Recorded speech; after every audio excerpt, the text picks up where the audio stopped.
Good evening from Vietnam. Good morning to you, Paulo. Thank you very much for being so nice to join our show and share your stories with our global audience. And on behalf of the listeners around the world, we want to say thank you to you. Thank you. Hi, and good evening to you. And I'm grateful to be on your show. Thank you. Hey, since you haven't been to my country, and as I say earlier, please put it to your bucket list so that hopefully one day, if you and your wife decided to travel to this part of the world, you have a new friend, new family. We're gonna be here. We're gonna take you around town. Okay? That sounds great. I look forward to that. And for a little taste of our culture, Paulo, it's very honor for our audience if we can have you to do a little introduction about who you are and the works you are doing. Can you do that for us, please? Of course. So my name is Paolo Gaudiano, and currently I am the founder and chief scientist of a small company called Aleria. The focus of Aleria is on diversity, equity, and inclusion, but from a somewhat unique angle because it is focused on measuring inclusion, which is something that a lot of people don't do. Most people focus really on measuring diversity. We've come up with a unique way of measuring inclusion, which actually leads to companies that are more successful and more diverse. So we think that inclusion is that ingredient that is necessary for companies to be able to sustain greater diversity and also at the same time to make more money. Wow. Thanks a lot. During, the DE&I has been here for a long time, but during the pandemic, we started hearing it from all over the world, all over the news, and you spend decades of your life to work onto that DE&I, especially in inclusion. So this conversation today, we're going to examine how it leads you to doing that, and we want to pick your brains on that. Is that okay with you? Absolutely. Alrighty, but before that, let's travel time. We believe that everything has a beginning for that. So we want to know how that journey leading to what you are doing. So let's start with you when you were young. Okay. So when I was a little boy, I dream of traveling in different planet, wearing the astronaut suit and jumping in different planets. Seems really cool to me. I didn't have a chance to do anything close to what I wanted to do. All right. So when Paulo was young, was a little boy, what was his vision about his future self, though? It's a really good question. And when I was young, I remember that my first desire in terms of a career was that I loved the sea and I loved animals. And I always thought I want to grow up and be a marine biologist. That was kind of my first memory of actually wanting to do anything specific. And by the way, I was born and raised in Italy. I lived in Italy until I was about 16, and then I came to the United States around that age, and then I went back, and then eventually moved to the United States permanently in my late teens when I was 18, 19, actually 19 years old. And along the way, I had really been passionate about animals. I'd always had pets and always enjoyed, at one point with a friend of mine when I was a kid, we raised some pigeons. So animals were something that I really, really enjoyed. And then eventually I decided that what I really liked was things like computers and mathematics and engineering. I discovered computers when the very, very first Apple computers came out in the 1970s. And I thought, oh my God, this is so much fun. I really want to do it. And I was very passionate about things that were mechanical and just being able to work with both with my hands and with my brain at the same time. For a number of years, actually, I thought that I was going to be an automotive engineer. So I really wanted to design cars. And especially once I moved to the United States, I learned to really appreciate Italian cars. And so I used to think, well, someday I'll be able to actually design cars for a company like Alfa Romeo or Ferrari. I even worked as a mechanic for about a year in Italy, loved working with cars. I raced motorcycles very much, always enjoyed that. And then eventually my career changed pretty dramatically when I was finishing my undergraduate degree, and I somewhat serendipitously took a course on how the brain works. And it was a course that was taught from an engineering department. And I marveled at the fact that the brain was this incredible machine, if you want to think of it that way. I mean, it's really not a machine, but this incredibly complex system. And I thought, oh my gosh, this is so much fun. This is what I really want to do when I grow up. And so eventually I ended up getting a master's degree. It was in aerospace engineering, but all of my work was done in neuroscience, or all of my thesis work and some of the research that I was doing was in neuroscience. And ultimately that led me to a PhD in computational neuroscience and becoming a professor where I taught neural networks. Now you might say these all sound like very strange things, and what do they have to do with diversity, equity, and inclusion. And I'm happy to get to that, but let me stop there and give you a chance to ask any questions that you may have. Well, it's beautiful. So I didn't know that you grew up in Italy and then you moved to the States, and then you moved back onto the Italy and you back to the States. All right. So I think from there that somehow we link to the works that you're doing, because from Italian get into enter into the to America, there's a lot of things differently between the cultures and the works, and I'm really intrigued to figure it out together with you. All right. But let me bring you back to the point that young Paolo wanted to become a marine. I wrote that is marine biology, right? And Right. from marine biology, that's a dream when you was in Italy, right? And then when you move to America, you still can be a marine biologist. You can still pursue that dream. But why you decided to move into the mechanical engineer though? I'm one of these people that I've never really had one thing that I wanted to do. And I've been really, really fortunate that I've been able to do things that I love. And I tend to be very distracted. I like to think of myself as there's the expression Renaissance man, to connote people that are very good in a number of different fields.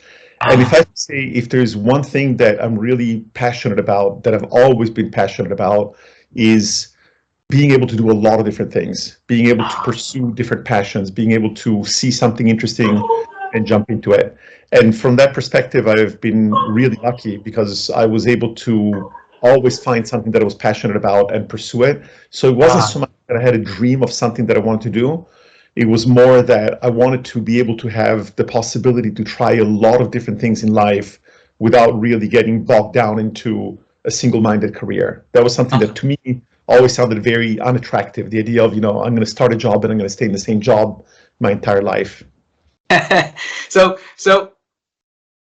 by the time that you figured out the beauty of neuroscience, then it looks like that your whole career from there and your research from there move into one direction, right? So why moving from, what happened in the neuroscience field that triggers the interest inside of Paulo? Well, if there is a common thread to pretty much all of the work that I've done since my master's and maybe even before that, is this idea of complexity. It's the idea of how you can take a number of elements that by themselves may not be very significant or powerful, and when you put them together, you get something very different. When I was studying neuroscience, I studied parts of how our nervous system, our brain, is able to do things like how do we see, how do we move, how is it that very simple little neurons in our brain, which by themselves are very noisy, squishy little things, when you put them together, you can do these amazing things. And half of my PhD dissertation was on study how the retina works. And a lot of people don't realize the retina is actually part of your brain. It's actually neurons that reach out from your brain, or rather the neurons in the retina reach into your brain. And I was really stunned by how do we take a system that by itself is not very powerful, and yet you can go from starlight at night to a sunny day on a snowfield and still be able to see. How can we possibly do that? And it turns out that it's the way of bringing a lot of items together, a lot of neurons together that collaborate and they give us vision. And I was always fascinated by that notion. I built computer simulations to understand that. And now the work that I'm doing is very similar in that now I'm looking at how people within a society or within a company give rise to these things that we see, whether they're negative things like racism and social injustices, or positive things like creating companies and building things and doing new inventions that are done as teams, as societies. And that thread has stayed with me for my entire life. So when I was thinking about marine biology, I was really fascinated by the idea of ecosystems. And even later, when I was thinking about working on cars, I was fascinated by the idea of how you take a lot of mechanical pieces and turn them into something amazing, like a race car, for example. And then I studied neurons, and that's why I think, well, first I learned to study, to use computers, and I was really fascinated with the idea that you could somehow take a bunch of zeros and ones and make it do amazing things. And then later, same idea with the brain, essentially, is what kind of literally blew my mind, pun intended. And ultimately, the work that I'm doing right now is still using the same kinds of concepts, except in this case, it's about how do you connect the behaviors of individuals to what happens within the collective, whether the collective is a city or a company or an entire country. So in a way, there has been that consistency throughout my life, and those ideas have really shaped my thinking in a lot of different ways. I've worked as a consultant where we use that idea of complexity to help companies understand a large number of different kinds of problems. And now, as I said, for the last 8 years or so, I've been focused specifically on diversity, equity, and inclusion. But the methodology and the ideas and the concept has been with me for pretty much my entire life. Thank you for sharing. Thank you for making it clear for us. So in the past 8 years, your focus attention was on diversity and inclusion, right? But the society has a lot of problems. We as human beings, we have a lot of problems. So why diversity and inclusion, Paolo? Yeah, well, in fact, it's nice that you've been asking me about my past, because my interest in diversity and inclusion in a way started when I was 14. I came to the United States on vacation with my parents. It was the first time that I remember that I was here, and we stayed in Santa Barbara, California, for about 3 months in the summertime. My father was a visiting professor at the university, and when I was there, I made friends. We lived in this big apartment building in California. It was beautiful, you know, palm trees and a swimming pool. And my brothers and I made friends with 2 kids from the building, and I didn't really speak English. I was learning a little bit. It was the first time that I was exposed to English. So in a few weeks, I learned a few basic words, and I could kind of understand a few things. And these 2 kids, one of them was my age, so I played with him all the time, and it turns out that he was black. And at one point, we had been playing for several weeks. We'd become what I consider to be friends. And one day he asked me a question, and he said, "Do you think I am a Negro?" And I thought maybe I didn't understand what he was saying. And in Italian, the word at the time, the only word that existed for a black person is negro. It's just, it didn't really have a positive or a negative connotation. So I was really confused. And then he asked me again, "Do you think I'm a Negro?" And so I thought, yes. I answered yes. And he jumped on me and started punching me. And I thought, what is going on? Why is he doing this? And so I didn't want to get in a fight. So I ran home and I explained to what had happened to my parents. My parents had been in the United States before, so they understood about racial tension in the United States. And so they went to talk to his parents and try to explain to him what had happened. But that kid never wanted to play with me again. And that was the first time that I thought, this is really weird. How is it that there is this weird thing that because of difference in skin color, all of a sudden there are these kinds of behaviors? And I grew up in a country that is very homogeneous. And there are forms of racism in Italy, as I realized later when I was growing up. But that was the first time that I really became aware of the fact there are these differences. And then over time, I had a number of other experiences, both having to do with race, with gender, where I was keenly aware that there were these discrepancies and these inequalities, and it bothered me. I thought that it was really bad. I thought that it was unfair. I thought it was unjust. But I always felt that you're either going to be an activist, which I'm not really the kind. I mean, I've gone to marches and I believe in supporting causes, but I'm not really an activist. Or I thought there's not a whole lot that I can do. Until eventually one day I realized that one of what I saw as the big problems, about a little more than 8 years ago, I thought, well, one of the big problems that I see whenever I go to a conference, I may go to a session on diversity and inclusion, and I may hear people talk about the problems that they have. And they're very poignant stories about things that happen to them because they're black or because they're a woman or because they're gay. But when it came to solutions, it was these very vague ideas. You know, we need to change the hearts and minds of corporate America. And I was literally one day sitting in one of these sessions thinking, what can I do? And how do you connect those individual stories with what happens at the macroscopic level? And then I thought, wait a second, this is exactly what I've been doing for the past almost 20 years. Has been figuring out how to quantify the link between the individual and the collective. And I thought, what if I can take my computer simulations and the work that I've been doing first as a professor and then as a consultant, what if I can apply to this space? What if I can actually do something that can be good for society by leveraging my strengths? And that's how I got 8 years ago. I literally dropped everything else that I was doing. I began building some of my own computer simulations and doing some research and talking to people and educating myself. And so before I had been personally, there was like this thread where I was personally interested in diversity and inclusion, and professionally I felt that I was doing something very different. And then 8 years ago they merged, and I realized that there was an amazing opportunity to bring all of my experience as an academic, as a consultant, as a researcher, as a human being, and bring them all together to address what I really think is the most complex, most fascinating problem that I've ever worked on. Beautiful, beautiful, and I like I like the action that you take, because you've been taking, because without measurement and without actions, then everything was just on the table, on the discussions. And around the world, we heard a lot of, companies put initiatives onto, building a better culture and promoting D&I, but then not a lot of that is being measured so that we can see how it progresses and, related to the performance. We're going to get to that point. Okay, we're going to get to that point. But before we get there, a lot of our audience are still confusing about the definition of, the basics. So I want to go to the basics first. So the D and the I, can you share with us what's the similarity between the two of them, and diversity and inclusion? What's the similarity and what's the differences between the two, so that make sure that we understand, and the root of that? Yeah, that's a really good question, because I think that even today, for most people, there is a lot of confusion about that. And in fact, one of the things that I'm most, I don't want to say proud, but one of the things that I think is most tangibly useful about the work that I do is that by doing the research that I've been doing, I've come up with a very, very different way of thinking about inclusion.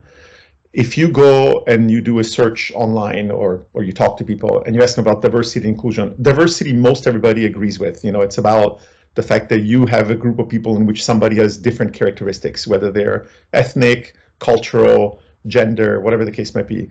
When it comes to inclusion, if you do a search, you will find 1,000 different definitions, and they're all different. I've seen definitions that were literally contradicting one another. One of the more famous ones that a lot of people talk about is that diversity is being invited to the party, inclusion is being asked to dance. And that definition is very nice because intuitively gives you the sense between, well, I can just be a number in a room, but if I'm not part of things, then I'm not feeling included. The problem is, it's a great definition to give you an intuition, but if you're trying to run a company and decide whether or not you should do diversity and inclusion, it doesn't really help you, because what are you going to do unless you're doing parties all the time? It doesn't really help you. I've come to realize that one of the problems with inclusion is that people think of it in many different ways. They think about the feelings of inclusion of an individual. So, oh, I feel like you're excluding me. That's not a very good feeling. Oh, I feel like I'm part of the team. That's a very good feeling. But then there is inclusion in other senses. People say, well, if we're going to be offering a job to people, we want to offer it to a lot of different kinds of people. That's being inclusive. Well, but now it's very different. Now you're talking about the company, and you're talking about really diversity under a different guise. Then there are people talking about the culture of inclusion. Well, the company has to have a culture of inclusion. And like, well, what does that mean? I mean, ultimately, the culture is not like an object that you can see and feel. So I've learned to be very careful in defining diversity and inclusion. And first of all, we need to understand, are we talking about a company, or are we talking about people? And I think that that's one of the biggest points of confusion. So to me, the way that I define it is actually very simple. Inclusion is what you do, diversity is what you get. What do I mean by Diversity, that? what you get. Okay. Correct. Right. If you look at a company and you see, and I'm using companies as an example, but the same idea could apply to society, could apply to any collective of people. If you look at the diversity of a company, the diversity is a result of everything that happens in the organization. It's not just about who you hire, but it's also who is actually able to do their work, who is going to be happy in the company, who is going to leave. And in fact, a lot of the reason why so many companies have poor diversity is because, not so much because they don't hire enough people, but it's because those people tend to leave. So if you look at a typical example, I don't know, in a financial services company, and you look at women, and you find that the representation of women is lower than the representation of men, chances are that you will find that a lot more women leave the company earlier than men. So the question is, why are they leaving? Well, they're leaving because of the things that happen to them day to day in the workplace. In other words, inclusion is about what you as an organization do, what every individual is doing. It's a combination of the individual behaviors, but also your policies, your regulations, the systems that you have. If you have a building that is not accessible to people that have disabilities, then you're going to have fewer people with disabilities. If you have a culture where it's okay to make dirty jokes during meetings, then women are going to feel uncomfortable. If you have a culture that does not value Black people, if you're in the United States, then of course you're going to have fewer Black people in the organization. Or, so it's about, inclusion is about the things that you do as an organization that impact the experiences of individuals. The result is diversity. Diversity is just a snapshot. It's the outcome of everything that you do as an organization to your people. and what the people do to each other. So that's why I always say inclusion is what you do, diversity is what you get. So the inclusion is the inputs and the diversity is the output of those that we put into what we do, right? You can think of them as inputs and outputs, or more as actions and outcomes. I think is the way that I like to think of it better, because input sounds a little bit passive, but this is literally, it's more about the things that are happening within the organization, as opposed to diversity, which is the outcome. And so that's the way that I like to think about it. Yes. So before we go into how to measure and the work that you do to make it measure the inclusion, I want to ask this question, and I know there's a lot of people asking this question, but we didn't have the good answers. So long ago, when I first get into a workforce, I always hear the word people as our greatest assets, right? And then those sounds good, but then for many years, we didn't see much of that. That's why we have the imbalance. That why we have the issues of D&I around. And then recently that becoming something hot to share. So what happened to those leaders back then for saying something that they didn't even put into actions and make it happen though? I think actually you're hitting on a very important point. I think that unfortunately our economy took a turn probably in the late 80s, when the idea of shareholder primacy started to take hold, and the idea that basically without capital there would be no organizations. And unfortunately what has happened is that a lot of people have, in my opinion, even though some people, when they say that, they don't necessarily mean that in a harmful way, it has been very harmful, because unchecked, that concept basically makes it possible for anybody who either has money or controls a company to be incredibly greedy. And problem is that if you take that at face value, what it basically says, it's a very extreme statement in the sense that it says shareholder primacy shouldn't mean the only thing that matters is shareholders and capital. It should mean we need to be paying attention to that. Unfortunately, today what we're seeing is what in my opinion is a very harmful and extreme form of that. And one of the ways that you can see that, for example, is the compensation of CEOs. There are studies that show that the compensation of CEOs over the last 30 years or so has skyrocketed to the point where a typical CEO makes, hundreds, if not thousands of times as much money as the median income of other people in the company. Now, when that happened, unfortunately, I believe that one of the reasons why this has not been countered is actually very closely tied to what I do. And I can tell you that one of my dreams in the long term is to apply the ideas that I'm using right now at the level of companies to understand those broader economic issues. What is the problem? In my opinion, people are the most valuable asset of any organization, because you might argue without capital, an organization would not exist. I can also argue without people, an organization would not exist, right? Yeah. And so how do you quantify the value of one versus the other? And this goes back to what I enjoy doing, which is the quantification. I think that right now we don't have any tools that can tell us exactly how much is the CEO of a company contributing, how much is the VP of sales contributing, how much is the janitor contributing, how much is the secretary contributing. We don't have a way of quantifying that. So there is this implicit assumption that the CEO, or without the CEO, the company would fail. Now, what's very interesting is that, yes, there are examples where the CEO clearly is the driver, but there have been studies that show very conclusively that you can change the CEO of a company without really having a negative impact. And there are situations in which the CEO can actually have a very negative impact, right? So what I'd love to be able to do someday is to be able to quantify that, and to be able to, let's say, run simulations and say, okay, let's run the simulation. Let's see what happens if I take out this person. Let's see what happens if I take out that person.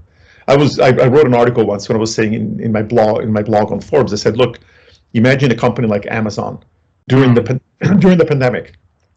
I know that at the time the CEO of Amazon, not Jeff Bezos, the other guy, and I apologize, I forget his name right now. Somebody had pointed out that his salary was equivalent to something like 17,000 times the salary of a typical driver. And I said, which would have a more negative impact on Amazon? If all of a sudden 17,000 drivers in my city all disappeared, or if the CEO changed, right? So I think this has been a really big problem, is that I believe that the economy, because of the self-serving interest of people that control some of these roles, they have lost sight of the balance between treating people adequately and the value that they bring to the company and making money. And one of the things that this is actually, you've hit kind of one of the core ideas that I always tell people when they say, why should I care about diversity, equity, and inclusion? And I say, well, look, if you think of people as assets, we know that when we have assets of any kind, we know that diversification always works, right? So we have portfolio management to diversify our financial assets. You wouldn't buy just one stock for your entire portfolio, right? You want to diversify. We have programmatic advertising to diversify our marketing assets to increase sales. So if we had tools to understand how the diversification of our employees can increase the performance of our employees, that could potentially squeeze more efficiency and greater performance out of our employees. And people say, well, yeah, that's true, but it's complicated with people. I said, well, here's one problem that a lot of people don't realize. If you look, and I know the numbers from the United States, I don't know from the rest of the world, but I think in the United States it's even more of an issue. But if you look at advertising across the entire United States, every single company, every form of advertising, we were spending about $250 to $300 billion a year. So let's call it $300 billion a year. That's a lot of money. But when you look at the payroll that those same companies spend in 1 year, it's more than $8 trillion. The ratio is close to 30 to 1. In other words, we spend roughly 30 times as much as a society, as an economy. We spend 30 times as much on personnel, on payroll, than we do on advertising. So my question to any leader, especially of large organizations, is this. If you have 10 people in your company whose job is to optimize your advertising, not just all advertising, just to optimize your advertising, you should have 300 people whose job is to optimize the diversification of your employees, which is a joke because right now no company has 300 people working in diversity and inclusion.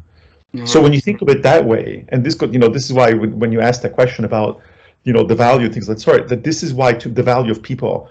I think that a lot of corporations are forgetting that. A lot of corporations are treating people not as an asset, but as a liability. There was a great book by a gentleman named Peter Capelli, in which he talks about the fact that, unfortunately, the way that accounting is set up, people appear on financial books primarily as a liability. If you spend money to train your people, that's actually a cost. It's considered an additional cost. Whereas if you invest money to repair a piece of equipment, that's actually considered an investment. And so I think that's a terrible, terrible thing that I think has happened in our economy. And I think ultimately the problem that we don't realize is that it is benefiting a few people, like the very, very top is benefiting from it. Everybody else is suffering.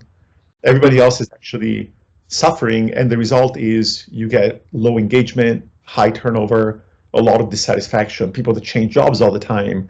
So I think that ultimately it really hurts companies, but it's very difficult to see. Yeah. And in my principle, I believe that we want to do good things for people, all right? And including those CEOs up there, and then they want to do good things for the people that they're hiring, like put it that way. And for the past many years, the measurement wasn't ready yet, right? So they have the feelings that it needs to be done, but they don't know how to quantify it. They don't know how to measure the result and how that initiative will leading to the bigger outcomes for their organization, and that's become less of the priority for what they need to do, right? And those management, like you say earlier, also like the people become a liability in the balance sheet and stuff like that. That makes them think differently, all right? So and we thank you for putting the efforts to make from the feelings onto something that can be measuring. And you make something that very vague and complex to something that could be quantifiable and could lead into the result. Share with us, how did you come up with that idea, and who involved into that process with you to make it happen, though? It's another really good question, and it's funny because they say that the best ideas like really simple ideas, and simple ideas oftentimes it's really hard to find them. It just takes a long time, and once you click onto something you realize like, wow, that's so simple. And in the case of inclusion, in fact, the reason why we started to focus on inclusion was because we realized that idea that the diversity is the outcome. I had built a computer simulation that shows how in an organization, if you are not treating people the same way. What I did is actually in particular one simulation in which we looked at how promotion impacts the diversity of a company. And we realized that if you are not, even if you're making a slight imbalance in how you promote people, let's say men versus women, you end up with companies that look exactly like what you see today, where it accumulates and you end up with mostly men at the leadership and a lot of women down at the lower levels. And so I was using the simulation and somebody asked me and said, hey, can I use that to simulate what happens in my company? I'll give you all of my diversity data. And I realized that the diversity data was useless. What I needed to understand was what is happening to the people. What are we doing to the people that is making them want to leave the organization, or that's making some people get promoted instead of others? And so I came up with this idea. I was like, well, how do I measure that? And what we realized is that the way to do it is to ask people not about whether they feel included, but to ask them about experiences that have interfered with what happens to them at work. And in other words, what we are actually measuring is not inclusion, but exclusion. And then one of the things that I realized, I love to use analogies, and I realized that there's a very close analogy between inclusion and health, in the sense that when we introduced ourselves, I didn't say, hi, I'm Paolo and I'm very healthy. You didn't say, hi, I'm and I'm very healthy. But suppose that I've been coughing, or maybe I had a patch on my eye because I'd had some eye surgery or something like that, then I would have noticed it and I would have said something. In other words, we don't notice when we're healthy, we notice when we're sick. Inclusion is the same way. We tend not to notice when we're being included, but we notice when we're being excluded. And that, as it turns out, leads to a very, very important observation. If you think about health, I don't know about you, I tend to be very healthy. I've had a few injuries and a few things like that, but generally speaking, knock on wood, as we say, I'm a healthy individual. I don't know a lot about disease. There are a lot of diseases that I don't even know the name. I don't know what the symptoms are. And even if you told me about your symptoms, I would have no idea how to cure it. Inclusion works the same way. If you are the most included person, then you do not understand exclusion. You do not understand what the symptoms are. And even if somebody tells you what the symptoms are, you would have no idea how to fix it. Now, here's the problem. In a company, who are the people that are the most included? They're the leaders. They're the white, male, cisgender, heterosexual leaders here in the United States, which means that the people that are leading companies, the people that are making the most decisions, are the least qualified to see it, to understand it, and to know how to fix it. So when we realize that by measuring inclusion and literally by measuring exclusion, we can give these leaders visibility into what exactly is happening in their organizations. And we found this unique way of quantifying it by essentially we do workshops where we ask people we explain these ideas about diversity and inclusion. Inclusion is what you do, diversity is what you get. We talk about different analogies, we talk about different examples of things that happen in the workplace. And then we ask them to go to a confidential online platform that we developed. And we ask them to share confidentially, we don't know who they are, some experiences that have made them feel uncomfortable in the workplace. And it doesn't have to be necessarily about, oh, I insulted you because you're gay. It could be things like, hey, I've been trying to get my computer repaired and it's taken me 3 weeks to do that. And then we have a very simple way of categorizing them where we say things like, well, did this experience have to do with your compensation? Did it have to do with your career advancement? Did it have to do with your work-life balance? So the kinds of things, the cluster, think of those as being the symptoms, just like in a disease. And we've come up with a list of about 8 or 9 symptoms like that. And we also want to know what caused it. Was it your leadership? Was it a policy in your company? Was it your direct manager? Was it your peers? Was it your clients? And with that information, we get an amazing combination of quantitative data that tells us where are the biggest symptoms in the organization, what are the biggest causes of the symptoms, and then we also get detailed explanations that say this is exactly what's happening. For example, you may hear people say, my colleagues never, always forget to invite me to meetings. And if you see that 20 times, 30 times, 50 times, you know that it's a problem in the entire organization. It means that they're not very careful about how they organize meetings. And if you also see that the majority of those experiences happen to women, then you know that there may be some unconscious bias where a lot of male managers are kind of forgetting to invite women. Maybe they're just grabbing lunch with their buddy and they're like, hey, why don't we do this? Why don't we do that? And the next thing you know, they make a decision and other people were left out. And so that was really the genesis of measuring inclusion, was the realization that for me, building the simulations, just knowing the race and gender and ethnicity and sexual orientation of the people was useless. I needed to know what happens to Ha in his company as a function of the fact that he's Asian and he's got this education and, and things of that sort. What happens to a woman in this other company? What happens to a black person in this other company? And that's how we figured out how to measure inclusion. And it gives an incredible visibility to the leaders because now they can see exactly what is happening. and they can, with the help of experts, they can figure out how to fix it.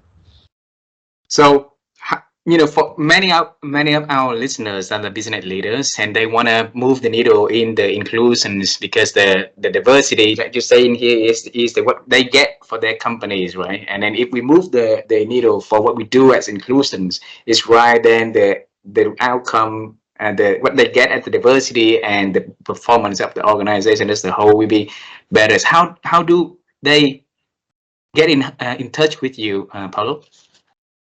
Well, I've been fortunate that I do a lot of public speaking. I've done a couple of TED Talks. I write for Forbes regularly. I do a lot of invited talks for conferences and for clients. And so far I've been fortunate that a lot of people have come to me and they've heard about the work that I do, and they'll say, wow, this is really interesting. Can you come talk to my leadership, and then let's do a project? But in general, it's one of the things that I think has been challenging about what I think of as the DEI bubble that happened, between 2020 and 2023. I think the events that followed after the murder of George Floyd here in the United States and the pandemic, that basically made a lot of people aware of some of the incredible injustices that happen in our society. And that caused a lot of interest. But unfortunately, a lot of that was, I think of it as a bubble. I've lived through other economic bubbles when you see a very sharp growth and a lot of confusion about what is the right tool and how do I do it. That's not a good thing, because a lot of people rush into the field. A lot of people that are not necessarily equipped, or there's not a lot of standardization. There's not a lot of accepted good best practices. And then what happens is that it leads to backlash, especially when people focus too much on diversity. And by the way, I think diversity is a very important thing. But to me, the reason why inclusion is so much more important is because ultimately, if everybody had an equal chance to succeed, then there would not be any problems, and you would get naturally more diverse companies, right? But so this has been really, really difficult for people to understand. And when they try to focus on diversity targets, that's where the backlash comes. That's where people say, well, wait a second. If you're going to hire this many women and people of color, it means that I, as a white man, am going to be suffering from that. And I've written articles about how this backlash has come because of too much focus on diversity. So I talk about these things, people read about it, I get invited to speak, I get invited to do projects. But right now, one of my biggest goals is to get out as much as possible. And I'm writing a book that's going to be out in September to really explain to people, let's stop focusing only on diversity for the sake of diversity. Let's start to understand that creating better inclusion is going to lead to greater diversity and greater performance. And that's something that is very difficult for people to grasp, because they think that diversity by itself is very good. And if I can tell you one more thing that I always tell clients or people when I'm speaking, I say, look, suppose that you're in a company and the chief diversity officer and the CEO say, we see the light. We think it's important to increase diversity. So we're going to increase the number of women from 20% to 30% and the number of people of color from 8% to 12%. And you do the math and you say, well, that means that you're going to have to lose, even if the company grows, it means you're going to have to lose some white men. And when you do that, people get all upset about it. And then I say, well, it's true that focusing on the numbers of people is a form of discrimination. And unfortunately, that's not legal, even if you're doing it to benefit people that have been historically underrepresented. But I say, but let me ask you, what would you really want? Imagine that you can be in that company. Imagine that 3 years later, you walk into a meeting with a lot of people from the company and you look around and ask them, which would you prefer? Would you prefer to see that, in fact, the number of women has increased, the number of people of color has increased, the number of people with disabilities has increased, but they're still treated very poorly? Or would you prefer to see a company where maybe the numbers are not as good as you would like them to be, but people respect you, people hear your ideas, people include you in their meetings, people actually pay attention to what you do, people allow you to do projects that are using your skills? Which of those two would you prefer to see? And most people say, well, I would prefer to see the second one of these. Well, that means you want inclusion, not diversity. And this goes back, if I can say one more thing, the problem with diversity being an outcome is that, go back to the 1960s, affirmative action in the United States. Businesses begin to talk about this idea of diversity in corporations. We see, when we measure diversity, that there is something wrong. Diversity is the only metric that we've had until very recently to tell us whether something is wrong, but it's the output. And so what happens? You're a black person in a company, you're treated horribly in the United States, even today. If you're a black person, you have a life that is so much worse than if you're a white person like me. I'm incredibly privileged in this country. But you can't just complain about that. So what do? You look at the numbers and say, look, there are not enough black people in the company. And now you start to focus on diversity, but that's the output. And I like to give one more analogy, if I may, which is that imagine that I walk in the house one day and I feel very cold and I look at the thermostat and it reads, oh, it's only 8 degrees Celsius. So what do? I light a match under the thermostat. And all of a sudden the thermostat now is reading 15 degrees, 20 degrees, 25 degrees. But meanwhile, the windows are open and the door is drafty and the roof is leaking. When we try to fix diversity by hiring more diverse people, we're making the same mistake. We're lighting a match under the thermostat. And if you're not careful, you burn the house down. And so these are all the reasons why I think it's so crucial to get the word out, why it's so crucial to talk to people and to get them to understand that, yes, diversity is important, but really what matters is inclusion. Society is diverse. We're not going to make society more diverse, right? We just need to create an inclusive environment so that everyone in our society has the same ability to succeed in the workplace, which will naturally make a lot of companies more diverse. And that's what I'm aiming for. So when you say that diversity has been in the market in the 1960s, so it's like 60-something years already, it's becoming a single the single measurement for so many years, so people don't know how to do it differently. Assuming that leaders want to change, so what is a roadmap for them to do to promote inclusions as a core for making the the shift in their culture? Yeah, when we work with organizations, I always start with awareness. I always start with educating people about why inclusion is so important, how inclusion can be measured, and what would be the benefits of focusing on inclusion. The fact that it removes the backlash, the fact that you can link it directly to your bottom line in your company, the fact that you can actually measure it today and immediately make a change and see it change very quickly. Diversity takes years to change, right? Even if you do things. So the most important thing is for leaders to understand, first of all, what inclusion means. And, I want to be careful because, again, there are a lot of definitions of inclusion, and I'm not saying that any one of them is right or any one of them is wrong. But what I'm saying is that if you have a definition that takes you 80 words to explain it, 100 words to explain it, and it's a circular definition, and it doesn't give you a tangible way of changing it, then it's not a very useful definition. So I'm not saying that my definition of inclusion is better or more accurate. In fact, it's more that I say behaviors of people in an organization are what matters, and I'm going to call that inclusion. Maybe it's the wrong term, but that's the way that I like to think about it. So educate the leaders, explain to them why focusing on diversity alone is a mistake, and that they should focus on diversity as an outcome and think about inclusion as the tool to help them to achieve that outcome. And when you do that, you then show them the metrics. And by the way, in my book, one of the things that I do is that, of course, I love to get clients and I want people to work with us, but I also realize that a lot of organizations want to do it on their own. And we give them step-by-step instructions of, okay, if you want to measure inclusion on your own, here is how you do it. You want to ask these kinds of questions. You want to be measuring exclusion. Here's how you can analyze the data. Here's the kinds of things that you should be looking for. And the combination of the stories that people share confidentially and the data behind it will really guide you in where to go. And that's what, but that's my hope is, as I said, it's this idea that it's really a beautifully simple idea. The way that you treat people ultimately has an impact on how they perform. And the way that people perform impact how the organization performs. It's a really simple idea, but we've been so focused on the wrong metric, or not the wrong metric, but we've been focusing on the only metric that we have. And it's a very indirect metric. It's not a leading indicator. And that's what I'm trying to get people to think about, is think about other ways of measuring it. And the way that we're proposing happens to be very powerful because it can really link to what is happening in your organization. Beautiful. And I like the word leading indicator. Thanks for making that leading indicator. So in case that people want to contact you, what is the best way for them to contact you, Paolo? The best way is probably either to just email me. So it's Paolo, Paolo, at aleria.tech. Aleria, I think it's aleria.tech. Also, if you look for me on LinkedIn, Paolo Gaudiano, there are not that many. I think I'm probably the only one that's out there on LinkedIn. And I'm always happy to hear from people that are interested in pursuing some of this work. Wow. And I would definitely spread the words out, because I I love to see organization like you do the analogies. When we look at the organization in 20 years from now, what do you want to see? Between the two, which one is you as a leader prefer to see? And by that example, then we do have what we want to see, but we need to have a tool, the leaders, to make sure that happens. So it's good that you are doing. Thank you. We still have a little time to talk about your book. Is that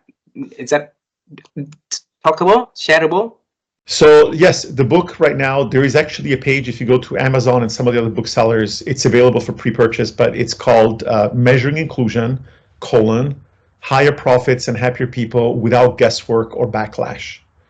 And I really tried to, I started working on this book about a little over a year ago, and it was very interesting because I could see the tide turning against DEI, and it was the beginning of the backlash, and now the backlash has become very vocal, especially here in the United States. So yes, my book is titled Measuring Inclusion, Higher Profits, Happier People Without Guesswork or Backlash. And I really wanted to emphasize the fact that the work that I'm proposing is not the same old way of arguing why we need to be more diverse. It's not talking about fairness and justice. It's really saying, look, you can make more money, you can have happier people, and you can do that in a way that will not actually create, and you can do it in a way that will not create backlash and that will not make people angry at you. And the guesswork, I refer to the fact that, again, so much of the work that is being done today is not very quantifiable because it takes so long to see things change.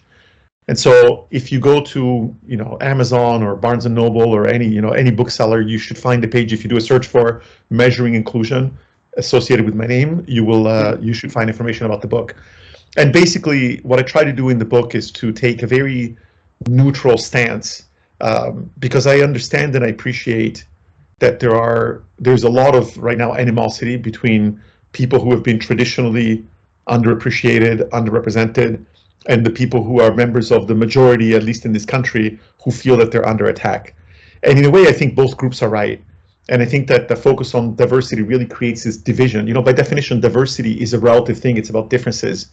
So what I try to do in my book is to say, listen, there are reasons why both groups are right, and there are reasons why both groups are wrong. And I think that we as a field of DI have to acknowledge that we've made some mistakes, and the people that have caused some of these disparities have to acknowledge that they've made mistakes. And I'm not here to yell at people about the mistakes they've made. I'm trying to explain how we can get beyond that and figure out a way to work together that does not cause any one group to suffer for the other, that actually makes things better for everyone. And that's really the whole book is set up to say, here's why we should do it, and then to give very practical examples. I have case studies in it of 4 different kinds of organizations that range from a startup to a global 500 corporation. I have actual data that I show of studies that we've done. I talk about how exactly you can do this on your own, and then I have a couple of chapters to talk about some of the wrong ideas that people, or not the wrong ideas, but some of the mistakes that people have made that have led us to have this very negative, sense of antagonism between, pro-diversity and against diversity. Wow, and I really look forward to reading that book. I think that a lot of leaders also need to read that book to fix the differences, and to build something better for their organizations. For a long time, I had the same feeling, especially during the pandemic, when there's so many talks about that and so many initiatives about diversity and stuff like that. Then we see a lot of things that's not really going right. And so I hope that they can fix it, and they can fix it for good. So 2 last questions. All right, and the last question is about thinking. So Paolo, you have a really good thinker, and you are making people to think better, and so that they can do something better. And my wife and I, we've been on the quest to help people to improve their ability to think, because we believe that our thinking capability these days has been diminishing with so many noises out there, right? So what is your secret to help you to think better over the years? I think, it goes back to something that I said earlier about my fascination with this idea of complexity. Our brains are pretty much wired to think linearly, 1, 2, 3, 4, and we tend to extrapolate from our experiences and we say, well, if things are going this way, they're going to continue to go that way. When you deal with complexity, when you deal with, so one of the definitions of a complex system is a system that has a lot of interacting parts in which the behavior of the system as a whole emerges as a result of the interactions. So think of a sports team. Why do we not know which team is going to win? You know, and I use a sports analogy, but you can use a lot of analogies. The marketplace, you know, you may know what every individual is doing, but you cannot predict the price of different stocks or the composition of a company. These are all examples of complexity, and our brains are simply not able to think about the connection between one person and lots of people and what happens at the societal level. There are courses out there, there are books out there, there are ways of thinking about systems and how to link the individual to the broader system. And I wish that those kinds of topics were actually more commonly taught at, you know, all the way from high school level, if you will, because there are things that it's a very, very different way to think. And I think in a way, statistical thinking, which is what so many people use as, you know, to quantify and analyze, is very damaging because statistics by definition hides details. It's designed to hide details. It's designed to give you abstractions. And I think, unfortunately, statistics is incredibly powerful, incredibly useful, but we also need to find a way to remain aware of the link between the individuals and the statistical data that we see. So my hope, and you know, I was very fortunate because my own upbringing, my own interest led me to a lot of problems where I had to learn to think that way.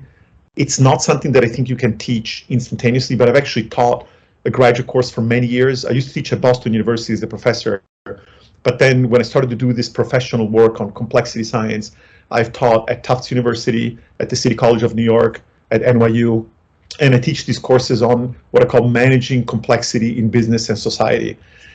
Unfortunately, it's not something that you can find. It's not a common topic, but I wish that that became a more focused area of our teaching because I think that's what's causing so many problems. We focus on little points. We see one thing that we don't like and we say, oh, that's wrong. It's not right that you're not paying men and women the same, and it's not right that you do this. And we fail to understand what are the root causes? What are the microscopic things that lead to those emergent outcomes? And there's not a secret sauce that I could tell you, oh, here's how you can change your thinking. It's really just learning to recognize the difference between what happens at the individual level, what happens at the system level, and how those two can be linked.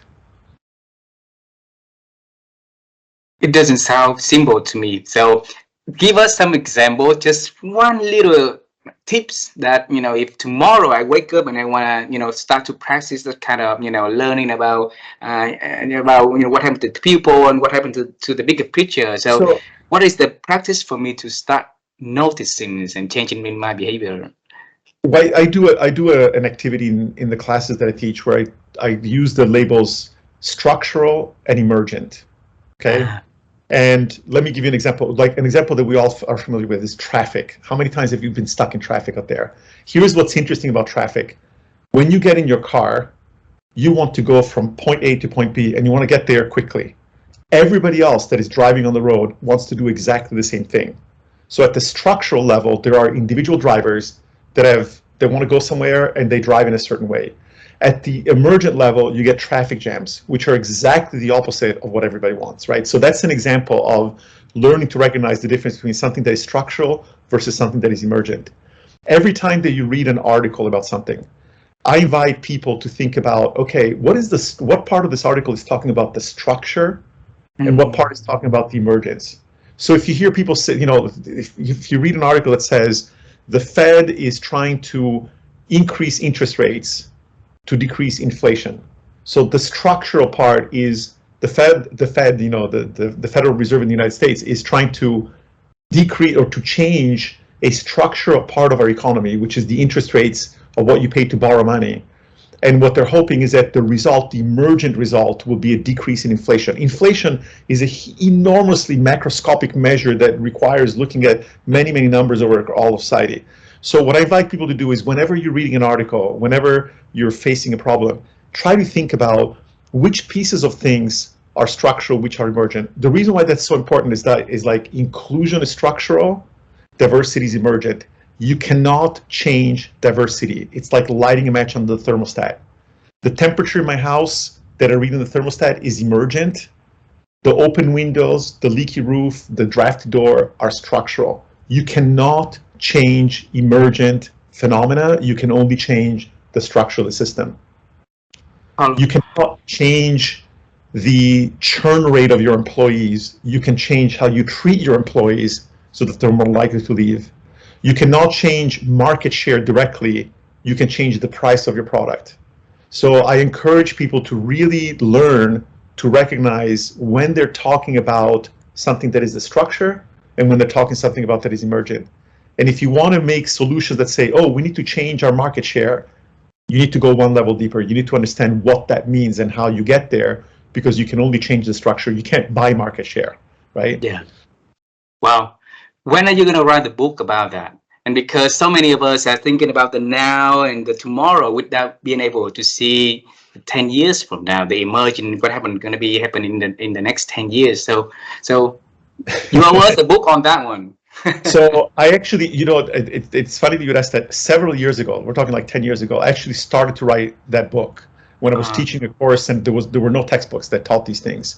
And then I talked to a couple of publishers. It was just felt that people were like, this is too weird. It's like, why do we need this? And I didn't do a very good job of explaining why we need that.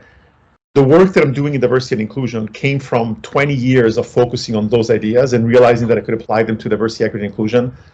The Measuring Inclusion is my first book, but I guarantee you that sometime in the future, I will write the other book as well. I will write a book about the methodology behind it, because I agree it's a very important topic. It's something that I would love to see more widely spread out, because I think it also eliminates a lot of the arguments that we see, because people often argue at the emergent level. And the problem is that you make big statements about things at the emergent level. Oh, we need more diversity. What does that mean? We need greater. We need to. So you have companies that want to focus on profitability, and individuals that want to focus on diversity. They're both emergent level things. And what I show them with my book is how, if you go down to this level, at the structural level of how you treat people, you're going to impact both of them. And that's something that I hope comes through very clearly in my book. But yes, I appreciate your comments. It is a very, very powerful way of thinking about problems, and one that has served me really well in my life, both professionally and personally. Yep. And because you set the goal to solve the meta question, so that's why you work on the structural to get to the emergent level, and you have people to get there. Thanks a lot for doing that. We need more people that can build that skill and the strength to do the same thing, so that we can tackle the issues around us, right? I say there are two questions, so but along the way I asked so many smaller questions in the first one. The second question is about the future. So we know the younger version want to become a marine biologist, right? And then emerge into different role and different things. Now you're an expert in inclusions, and we want to know in the future a little bit, Paolo. Is there anything that you are doing excitingly? Do you want to share with me and the audience so we can celebrate with you in advance? Well, right now I am in the process of growing my startup, and that's always very exciting. And I don't know how long it's going to take, but I'm really excited about the potential impact that the work that I'm doing may have in the future. The one thing that has been in the back of my head, and we've already touched on that earlier, when I talked about things like shareholder primacy, and you talk about labor and unions. We didn't really talk about that, but I think that there are a lot of problems in our society that are due to our inability to connect the individual and the collective. This idea to go from structural to emergent. I dream someday of being able to take the same ideas that I brought to diversity, equity, and inclusion. And by the way, I've used the same ideas to solve a bunch of other problems for a lot of different industries, but usually for individual companies. Someday, I would love to be able to influence decision makers at the level of political, government decision making, providing tools and providing a way to think that helps to make better decisions about how to manage society.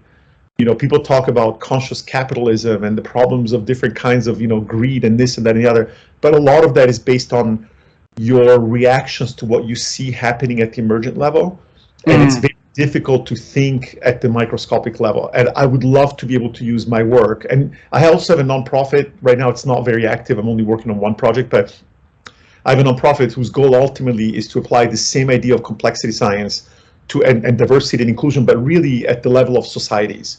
How do you get labor unions to actually work in consonance with corporations so that it's better for everybody? How do you get people, governments to pass laws that are actually beneficial to citizens in a way that actually makes the country better? How do you make schools change their education system so that the results are better for everyone? So I would love to get to the point where I'm essentially running a think tank where we use the same methodology with these computer simulations and this thinking about complexity to address some of the really most challenging problems that our society is facing. Beautiful. Wow. I love it. I love it. Thanks a lot for sharing that. And I hope that, you spent 20 years to think of the idea of inclusions, and then it takes 20 years of your works for you to persuade the people, to persuade the leader to buy in and to make change, right? I hope that next journey is going to be shorter with a lot more people, walking on that path with you to get it happen. All right. And I thank you for doing that. Thank you. I really appreciate that. Very, very good questions. Yeah, Paolo, thanks a lot for spending your time with us tonight and share so many good insights. I really appreciate that. I hope one day I can see you in New York or in Vietnam, so and we can have a face-to-face meeting with a cup of coffee or beers together, and for me to learn more from you and your life. Okay. Absolutely. Or in Rome. I spent quite a bit of my time in Italy as well because my father is very old, so I go back and forth between Rome and New York a lot. But would love to come to Vietnam, because as I said, it is on the bucket list for both my wife and me. So hope to be able to meet in person at some point. And if you are in New York or in Italy, please let me know. Absolutely, absolutely, absolutely. Please say hello to your father and your wife for me, okay? Okay, excellent. Say hi to your wife, and again, thank you so much, and really enjoyed meeting you. You too. Bye bye. Have a wonderful day. Ciao. Bye bye. Ciao.